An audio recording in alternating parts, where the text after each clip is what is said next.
La mesa de un café era el punto de reunión. Templábamos los tres en el naipe nuestro amor.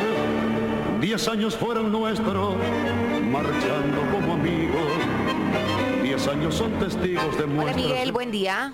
¿Cómo estás, Agustina, Guillermo? ¿Cómo les va? ¿Tienen alguien próximo? Sí. Familia chica, grande, compañero de trabajo, que esté o que haya pasado ya por el dengue? Sí. Sí, ya llegó el momento que todos conocemos a alguien, Miguel. Sí. Ese es el momento que decimos, caramba. O sea, no prestarle atención sería demencial cuando estamos en una situación, no solo la amenaza de Brasil, en la que nos viene previniendo, sino que ya oficialmente en la Argentina, ayer, se contaban 120.000 positivos, que tiene que multiplicarse por 5, dicen los especialistas, de los casos no detectados, los asintomáticos. O sea, estamos hablando de más de 1 millón de contagios, 79 muertes confirmadas, y el mosquito que no cede, el mosquito que no afloja. La aproximación al tema que vamos a darle en la mesa de café va a ser por este tema. El mosquito, la Aedes, ¿por qué tantos casos? ¿Por qué no hay forma de enfrentarlo, de contenerlo? La doctora Silvia Fischer se va a sumar a la mesa de café, es doctora en Ciencias Biológicas de la Universidad de Buenos Aires, docente en la Casa de Estudio e investigadora del CONICET. ¿Cómo está, Silvia? Gracias por sumarse, buen día. Buen día, gracias por la invitación. Bueno, a usted le vamos a pedir eso, ¿no? Que nos ayude por ese lado, pero comparta con nosotros, porque discutir sobre el mosquito es una cosa y discutir sobre los efectos reales del mosquito, que es lo que se vive cada día hoy en cada guardia desbordada de hospital, en cada familia, es una enfermedad muy, pero muy dura, que castiga muy fuerte. Fede Borello ha estado recorriendo guardias en Córdoba. ¿Qué aportás, Federico? Así es, Miguel, estuvimos en el hospital Rawson con el móvil de la radio, charlando con los pacientes con diagnósticos ya confirmados, preguntándole cómo estuvieron con los síntomas, cómo se sentían. La respuesta de todos era la misma, no podían creer lo mal que les había afectado esta enfermedad. Tenemos para escuchar el testimonio de Claudia, una vecina que se animó a contar lo mal que la pasó en estos últimos días. Mi experiencia fue horrible, no se lo deseo a nadie. Es horrible este virus. Empecé con muchos dolores del cuerpo. Empecé el viernes y después en la noche empecé con picos de fiebre cada 1 hora. Bueno, tuve 2 días en casa porque no, si te ven y te hacen el análisis no te sale, si tenés realmente el virus, cuando te hacen el análisis sí o sí tenés que dejar de pasar 2 o 3 días. Y bueno, estoy con las plaquetas bajas, glóbulos blancos bajos ahora. Así que, y bueno, los síntomas fuerte, dolores de cuerpo. La doctora me dijo de que estos dolores les llaman rompe hueso, para que se den una idea de lo fuerte y lo feo que es. Y malestar estomacal, náusea. ¿Arrancaste con los síntomas el viernes, hoy es miércoles? ¿No aflojó en algún momento? Y aflojó recién antenoche, pude dormir. Recién antenoche. O sea, noche de lunes, pero noche de viernes, sábado, domingo, imposible. Imposible, no podía dormir, me levantaba, me acostaba, me sentaba, me paraba, no tenía posición de ninguna forma. Y cuando viniste acá al hospital, tuviste que esperar el viernes, bueno, como todo el mundo. Como todo el mundo, llegué a las 3 de la tarde y me fui a las 12 de la noche a mi casa. Así que te imaginas, la guardia lloraba de dolor, pero entendí mucho y entiendo mucho a los médicos, porque muchas veces nosotros los pacientes no tenemos paciencia, queremos llegar y que nos atienda, y también hay que ponerse en el lugar de los médicos, porque hay que darle tiempo a que estén los análisis, nos entreguen los análisis, y demasiado se están organizando para mi ver, porque yo el año pasado lo tuve mi hijo con dengue también, y era otra forma la organización, y esta vez la noto mejor. Sí, mucho mejor. Bien, Fede, gracias.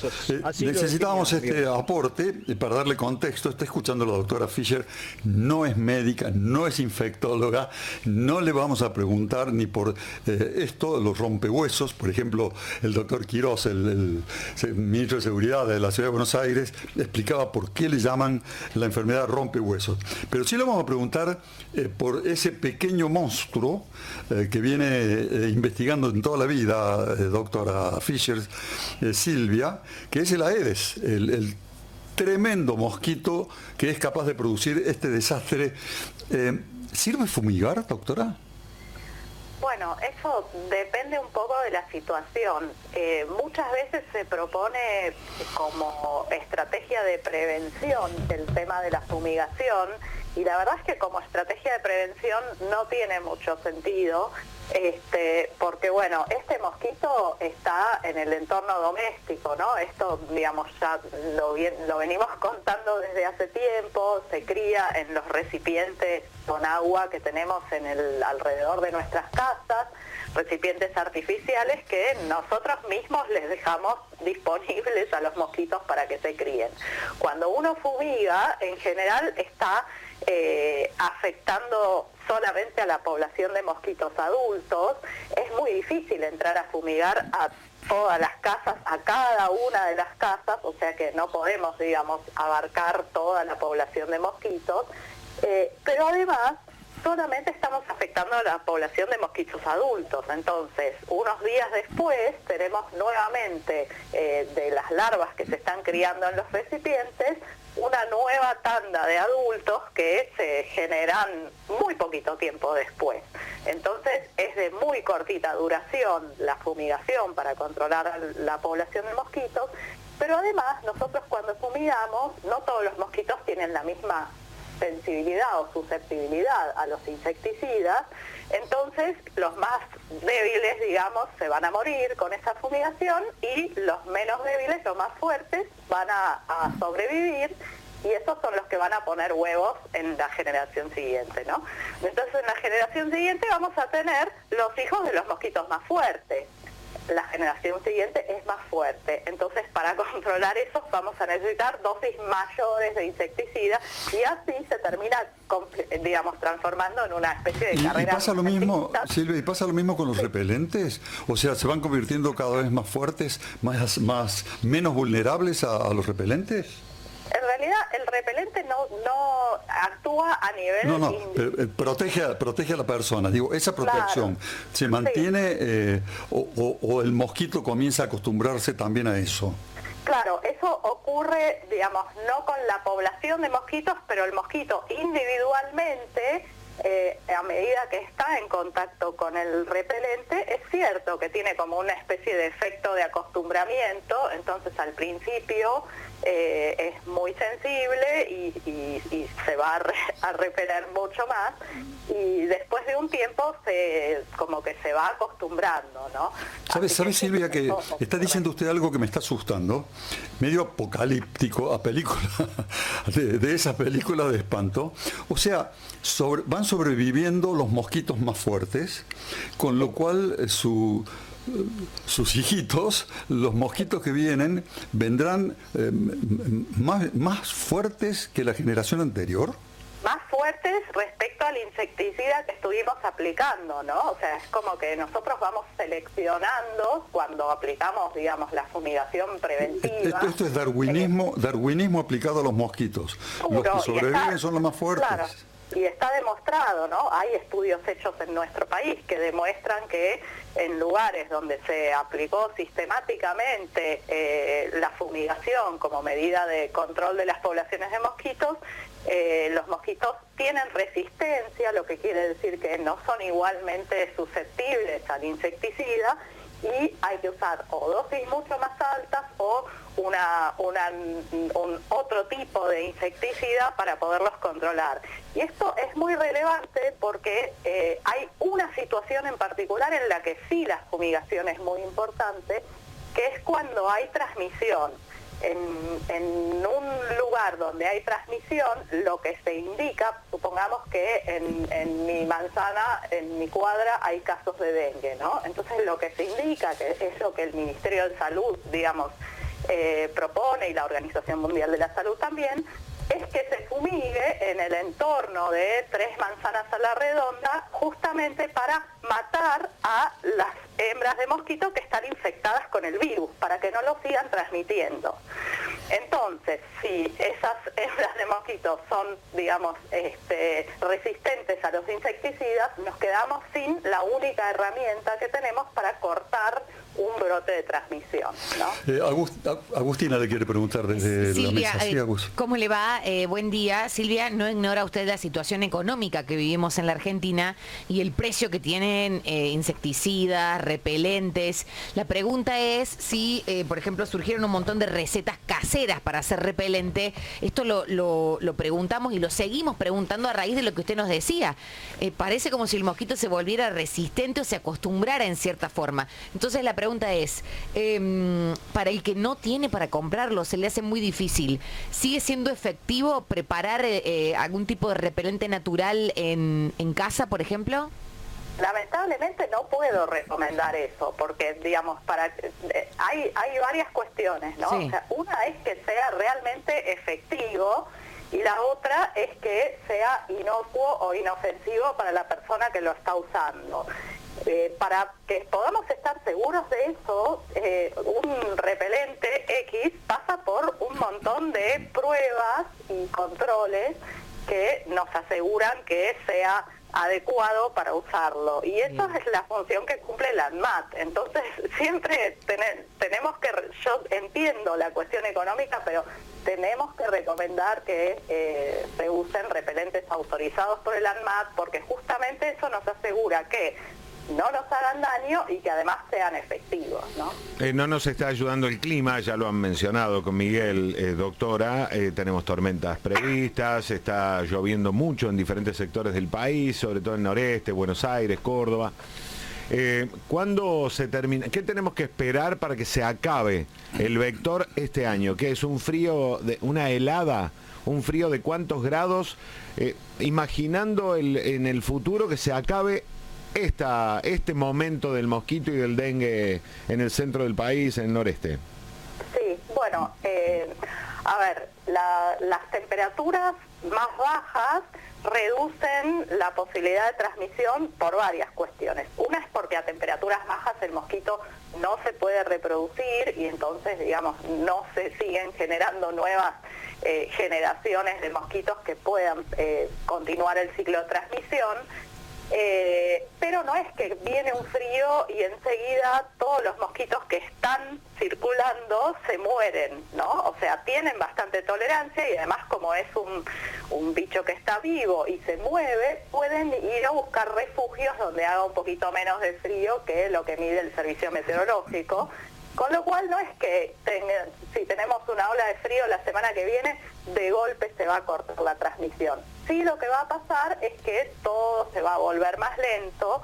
Entonces, digamos, a medida que vayan bajando las temperaturas, cuando nos vayamos acercando al otoño y al invierno, los mosquitos se desarrollan más lento, el ciclo de replicación del virus adentro del mosquito se vuelve más lento, los mosquitos tardan más en picar a la siguiente persona, y todo eso va a hacer que gradualmente vaya bajando la cantidad de casos, pero no es que con un frío de la semana que viene se va a cortar abruptamente, porque los mosquitos no mueren todos con el primer frío. Doctora, he tenido oportunidad de leer algo que está en un sitio web donde usted hace algunas referencias. Usted es una verdadera autoridad en el tema de la Aedes aegypti. Podríamos remontarnos a cuando nos cuenta que vinieron de África y cómo vinieron, pero me preocupa mucho más, antes de que se nos acabe la mesa de café, cómo sigue, porque lo que le pregunta a Guillermo, que le están preguntando a todos los oyentes, ¿cuándo se termina esta tortura que está en niveles récords en Misiones, en Formosa, en Salta, en Mendoza?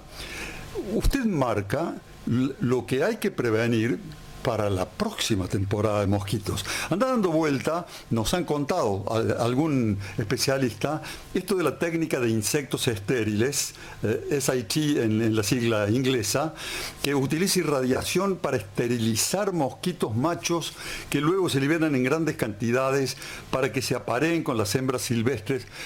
¿Esto tiene sentido o es una tomada de pelo, Silvia?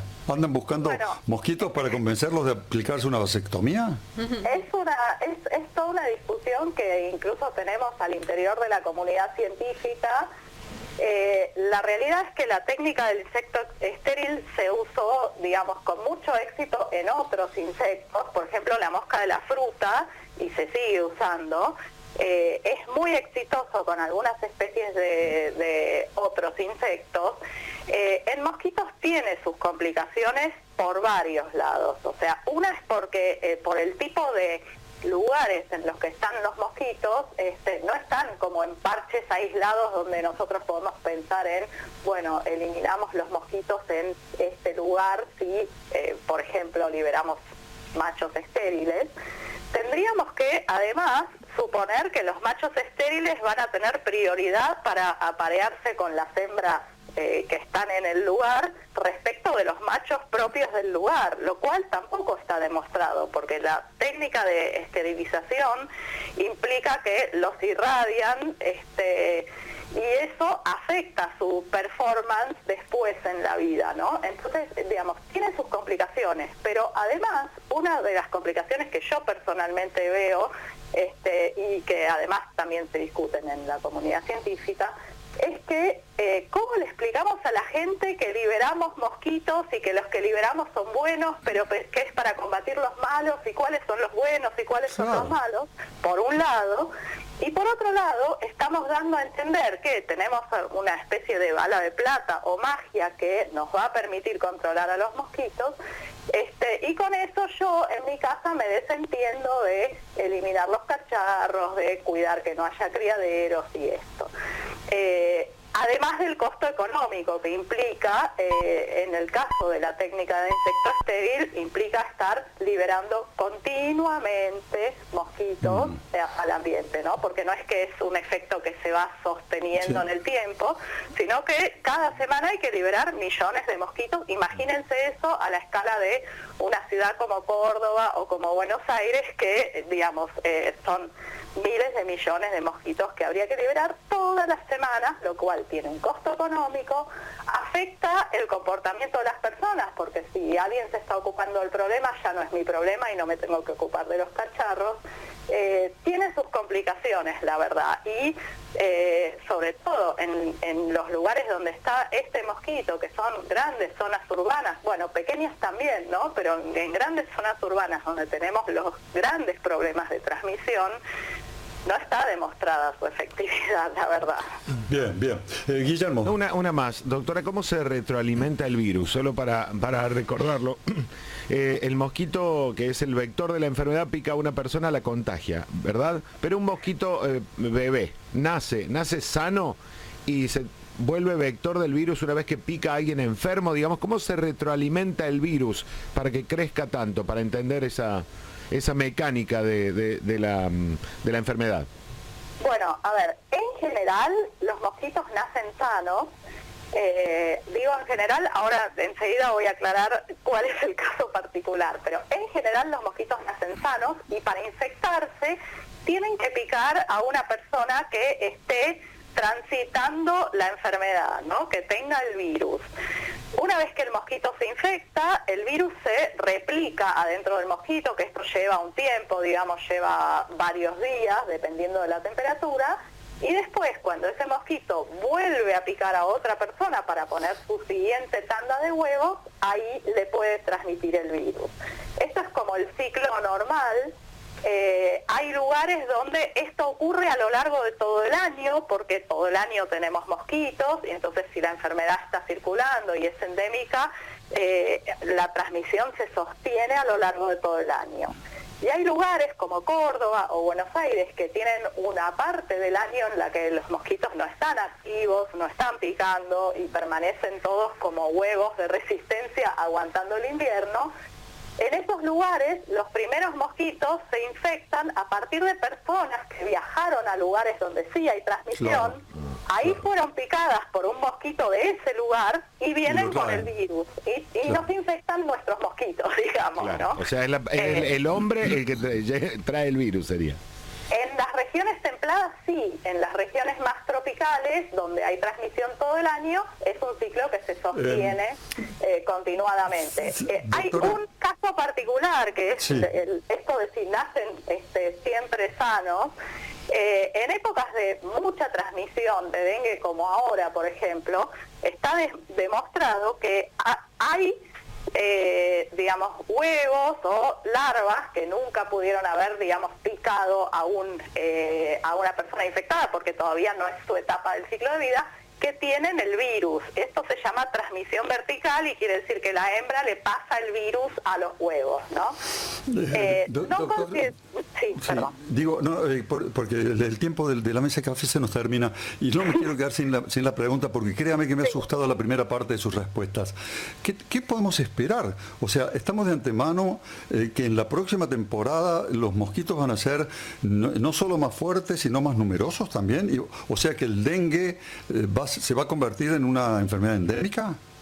Y nosotros lo que venimos viendo hace 25 años que estamos monitoreando a Aedes aegypti en Ciudad de Buenos Aires, y lo que venimos viendo es que a lo largo de los años han ido aumentando las abundancias, la cantidad de lugares en los que el mosquito está presente, y también el periodo de tiempo del año en el cual las abundancias son suficientemente altas para que haya transmisión. Y todo esto, digamos, aporta un escenario donde hay más probabilidad de transmisión de dengue, ¿no? Esto va sumado a que a nivel de todo el continente cada vez estamos teniendo epidemias más grandes y más seguidas, y cuando hay epidemias en el resto del continente, bueno, nosotros también nos termina afectando porque siempre hay personas que viajan de un lugar a otro. La verdad, muy interesante. Les cuento a los oyentes que he estado leyendo y la doctora Fischer tiene muchas más historias que no van a ser ahora porque se nos acabó la mesa de café. Ha sido una colaboración muy interesante, muy preocupante, doctora Silvia Fischer. Me gustaría decir una sola cosita, que dado esta preocupación que tenemos y que realmente está empeorando la situación con los mosquitos, si no hacemos nada, esto por sí solo empeora. Entonces tenemos que hacer algo, y lo que cada uno de nosotros puede hacer es buscar los criaderos de los cuales somos responsables porque están en nuestra casa y ocuparnos de que no sean criaderos, eliminar, descacharrar, guardar bajo techo, evitar que junten agua a los cacharros. De nuevo, muchas gracias, Silvia, que tenga muy buen día. Gracias a usted. Que no le pique ningún mosquito. Gracias, Guille. Ustedes saben que en el estudio del sur hay un tero, hay un casal de calandrias, hay una tortuga que se escapa con frecuencia, y hay un mosquito propio al que estoy tratando de convencer que se practique una vasectomía. No quiere saber nada de eso. Ojo, porque lo que contestó la doctora, por ahí podés ser vos el que le transmite el dengue a tu mosquito. No lo quiero pensar que me lo pida él a mí. Bueno, el tema realmente en cada punto del país está en pico, en récord. Es de las mesas de café, de los temas, de las notas que seguramente estarán todo el día entre lo más reclamado por nuestros oyentes, por nuestros seguidores en la web, así que muy importante la mesa de café en Siempre Juntos. Y una investigadora impresionante, ¿no? He tenido tiempo de leer cosas que no han entrado en la mesa de café, pero realmente ese tipo de investigadores que necesita la Argentina, chicos. Que tengan buen día. Gracias. La doctora Fischer. Gracias, Miguel. Era el punto de reunión, templábamos los tres en el naipe nuestro amor. 10 años fueron nuestros.